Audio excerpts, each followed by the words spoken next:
Charge suction charging, তাহলে কিন্তু হবে না। ইলেকট্রিক্যাল ফাংশন আলাদা, মেকানিক্যাল ফাংশন আলাদা। এই কম্প্রেসরটাকে আমরা দুইভাবে রাখি। যেমন আমরা যখন ওই হিমালয় চক্র যখন অঙ্কন করছি তখন দেখছি ইলেকট্রিক্যাল মানে কম্প্রেসরটা ছিল, তাহলে হিমালয় সাইকেলটা যে অঙ্কন করছে এটা কি সম্পূর্ণ মেকানিক্যাল না? চারটে যে ডিভাইস, যেমন কন্ডেন্সার, ওটার ভিতর কোনো ইলেকট্রিসিটি আছে নাই, তারপরে এক্সপানশন ডিভাইস, ওটার ভিতর কোনো ইলেকট্রিসিটি আছে নাই, তাহলে ওইখানে কিন্তু আমরা কম্প্রেসরকে অ্যাড করছি। এবং যখন আমরা ইলেকট্রিক্যাল সার্কিট করব তখনই কিন্তু আমরা কম্প্রেসরকে অ্যাড করব। হ্যাঁ, তাহলে দেখেন আমাদের এই একটা কম্প্রেসরই দুই সাইডে যাচ্ছে, একটা হচ্ছে ইলেকট্রিক্যাল সাইডেও যাচ্ছে, একটা মেকানিক্যাল সাইডেও যাচ্ছে। তাহলে মেকানিক্যাল হচ্ছে এই লাইনগুলো, বোঝা গেছে? মেকানিক্যাল হবে এই লাইনগুলো, incharge line, charging line, suction line. আর যদি ইলেকট্রিক্যাল টার্মিনাল বলে তাহলে হবে কি হবে? কমন হবে, ব্রাঞ্চ হবে, স্টার্টার। এই তিনটা বোঝা গেছে? এখন আমাদের একটা কম্প্রেসর মোটর যদি আমরা চালু করতে চাই নরমালি, তাহলে আমাদের কি করতে হবে? যেমন এটা তো একটা মোটর, ফ্যান দিয়ে একটা মোটর না, তাহলে ঘূর্ণমান কোনো যন্ত্রাংশ বইলে ওইখানে আমাদের ক্যাপাসিটর বা কোনো অক্সিলারি সাহায্যকারী ডিভাইস ব্যবহার করতে হবে স্টার্ট করার জন্য। হ্যাঁ, যেমন এই ফ্যানে কিন্তু প্রত্যেকটা ফ্যানে কিন্তু ক্যাপাসিটর আছে, তোমরা সবাই জানো, কারণ এটা ঘূর্ণমান ডিভাইস। এইটা তো ঘুরতেছে, এটার ভিতরে রোটর আছে না, রোটর ঘুরতেছে না, জানো? এই ঘোরার ফলে কিন্তু পিস্টন ওঠানামা করতেছে। যাই হোক, তাহলে এইখানে আমাদের চালানোর জন্য ফার্স্ট অফ অল হচ্ছে একটা ওভারলোড প্রোটেক্টর লাগবে। ওভারলোড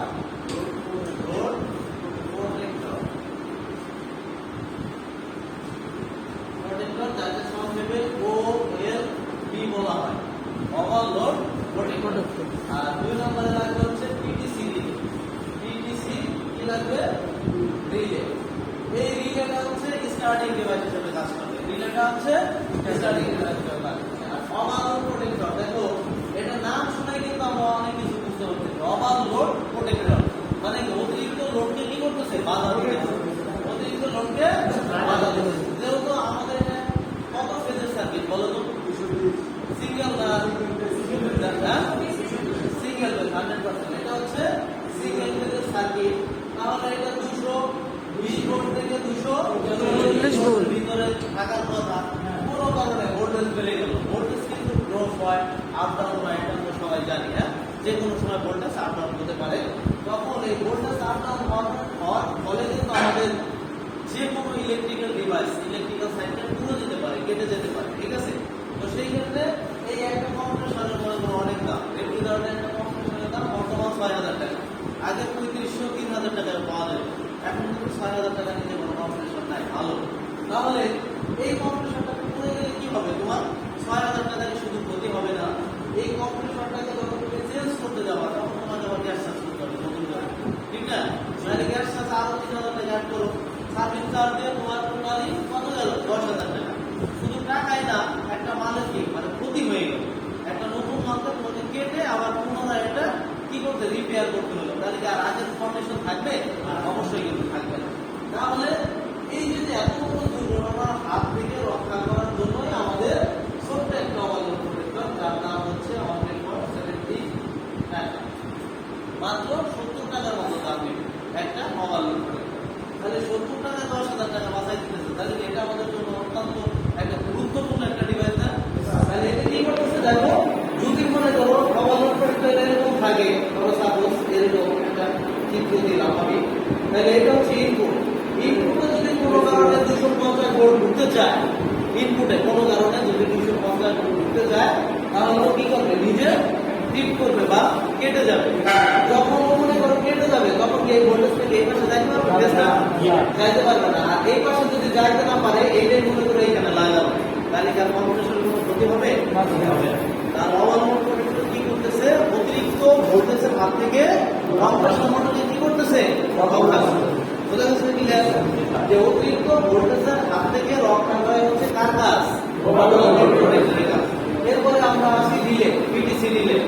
এটা হচ্ছে আপনার স্টার্টিং ডিভাইস। এক কথায় কম্প্রেসর মোটরকে চালু করার জন্য এই পিটিসি রিলে ব্যবহার করা হয়। কি করা হয়? কম্প্রেসর মোটরকে চালু করার জন্য এই পিটিসি রিলে ব্যবহার করা হয়। আচ্ছা, এখন ধরো আমরা এই কম্প্রেসরটা চালু করবো, তাই আমাদের কি করতে